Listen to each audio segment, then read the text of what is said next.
The S&P and Nasdaq slipped from record levels at the close on Tuesday as investors digested a batch of corporate earnings results. Shares of meat alternative company Beyond Meat surged to an 18-month high on Tuesday after it announced a joint venture with PepsiCo. General Electric offered on Tuesday an upbeat outlook for its business this year after reporting a surge in quarterly cash flow. These and more on TFT News.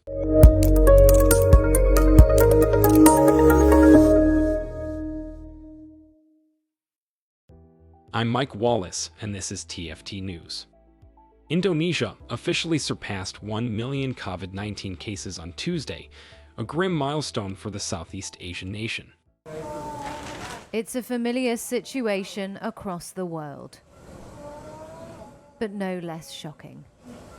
In Indonesia, the hospitals are full of patients gasping for breath, and graves are being hastily dug. The Southeast Asian nation officially passing a grim milestone Tuesday, 1 million coronavirus cases. The world's fourth most populous country has struggled since last March to get the COVID-19 pandemic under control. Deaths from the respiratory disease now total 28,468. Those numbers are among the highest across Asia. Health experts believe the true spread of the disease could be 3 times higher. West Java has been facing some of the highest infection rates across the country. Reuters spoke to residents in Bogor, a city south of Jakarta on Java Island. This situation is very worrying. Maybe it's the lack of public awareness, but in my opinion, people just don't want to know about the situation, or they don't care about it. Things like wearing masks and washing hands should be mandatory, but even in big cities, they don't consider it an obligation. If we believe that COVID will attack us, it will definitely attack us. But if we are sure that COVID will not attack us and we surrender to God, we will definitely not get it. The Indonesian government started a mass vaccination campaign and tightened movement restrictions earlier this month. It can't come soon enough, as hospitals come under mounting strain. Dozens of COVID-19 patients have reportedly been turned away due to a lack of beds and ventilators. The S&P and Nasdaq slipped from record levels at the close on Tuesday as investors digested a batch of corporate earnings results. The S&P 500 and Nasdaq slipped from record highs in a choppy session Tuesday as investors digested a batch of corporate earnings results. A Federal Reserve policy announcement expected Wednesday helped restrain the moves. Systematic Ventures economist Max Wolf says he sees signs that the market may be nearing a peak. So I think you're sort of seeing a lot of topping signal, which I think you're starting to see in the market, which is, yeah, the numbers are still good, but it's very hard to figure out what sends them better. And in many cases, it's really hard to see how they can stay up here. You had some easy comparisons because last year kind of Q1 was disastrous. The Dow and the Nasdaq ended just below the break-even level. The S&P 500 inched nearly 0.2% lower. 3M was the Dow's second leading gainer.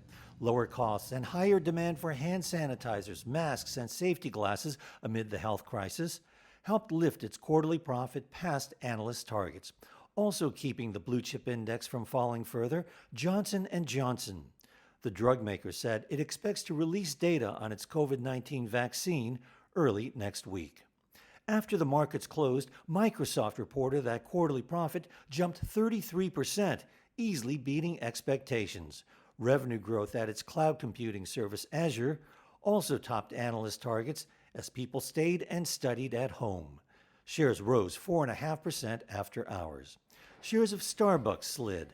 The world's largest coffee chain's comparable sales fell more than expected as a rising number of coronavirus cases kept its U.S. customers at home. More than 100,000 Britons have died within 28 days of a positive COVID-19 test, official data showed on Tuesday, a grim new milestone. It's killed more civilians in the UK than World War II. Triumph of brutality and force. It's killed almost twice as many people as the Nazi German air raids known as the Blitz. COVID-19 related deaths in the UK have now officially passed 100,000, and people are asking why. When the novel coronavirus silently slid across the United Kingdom back in March, Prime Minister Boris Johnson initially said it could be sent packing in a matter of weeks. Fast forward 10 months later, and the country is in its third lockdown, and hospitals are being compared to war zones. The UK has the highest death toll in Europe and the 5th highest in the world. In a series of investigations, Reuters has previously reported how the British government made several errors. It was slow to spot the infections arriving, and it was too late with a lockdown. People were also discharged from hospital into care homes when they were infected, spreading the disease further and to the most vulnerable. Some scientific advisors say Britain did take the right measures, but just too late. From this evening, I must give the British people a very simple instruction. You must stay at home. Johnson told people they must stay at home on March 23rd, after Italy, France and Spain. And studies have since said that locking down even a week earlier could have slashed the initial death toll. Even when lockdowns were called, the government's enforcement strategy was questioned. Tougher measures for rule breakers were introduced retroactively, and the end of lockdowns meant the end of social distancing for some, with headlines of massive crowds and a complete lack of enforcement in places like beaches or street corners. A delay in enforcing mask wearing, a highly criticized test and trace app, and ultimately a new variant during the second wave were all contributing factors. Johnson has resisted calls for an inquiry into the handling of the crisis made by some doctors and bereaved families. They accuse him of reacting too slowly, failing to supply sufficient protective equipment, and bungling the testing system. Ministers argue that while they have not got everything right, they were making decisions at speed and now have one of the best global vaccination programs. Shares of meat alternative company Beyond Meat surged to an 18-month high on Tuesday after it announced a joint venture with PepsiCo. Shares of Beyond Meat sizzled on Tuesday after the fake meat company said it would team up with global giant PepsiCo in a joint venture to develop and sell snacks and beverages from plant-based protein. This was just the latest in a string of positive deals for Beyond Meat, including a distribution pact with Walmart and in-restaurant partnerships with Taco Bell, KFC, and Starbucks. The company has seen rapid growth and growing demand over the past 2 years as faux meat burger patties and sausages have caught on with health-conscious consumers, as well as shoppers concerned with animal welfare and food safety. With PepsiCo, Beyond Meat gets a powerful new friend in supermarket and grocery store aisles, opening the door for Beyond Meat to leverage PepsiCo's distribution and marketing resources and allow expansion into new product lines. For its part, Pepsi, which has its namesake soft drink, juices, Lay's, Quaker, and Dorito brands under its umbrella, will get to expand into health-focused snacks and beverages. The joint venture will be managed through a newly created entity called Planet Partnership. Shares of Beyond Meat soared 39% on the announcement. Pepsi stock saw a small bounce. The Biden administration will purchase 200 million more vaccines and funnel more to states now in a bid to deliver on the president's promise to curb the pandemic. I can announce that we will increase overall weekly vaccination distributions to states, tribes, and territories from 8.6 million doses to a minimum of 10 million doses. In a bid to deliver on his promise of vaccinating 100 million Americans in his first 100 days in office, President Joe Biden on Tuesday announced his administration will funnel more coronavirus vaccines to states starting next week. That's an increase of 1.4 million doses per week. And plans to purchase 100 million more COVID vaccines from Moderna and Pfizer for a total of 200 million. We expect these additional 200 million doses to be delivered this summer, and that increases the total vaccine order in the United States by 50%, from 400 million order to 600 million. Biden suggested the new purchases would be enough to inoculate 300 million Americans in what he's called a wartime effort. The president also promised to provide notice to states 3 weeks in advance of how much vaccine they would be getting in the future so they could plan accordingly.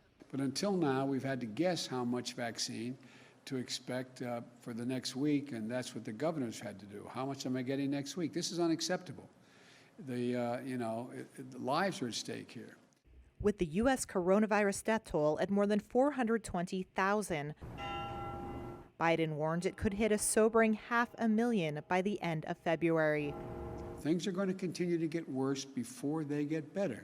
The Biden administration, in the very early days, sent mixed messages about when exactly the vaccines will be fully administered. On Tuesday, Biden pointed a finger at the Trump administration, saying he inherited a vaccine program that was in worse shape than expected.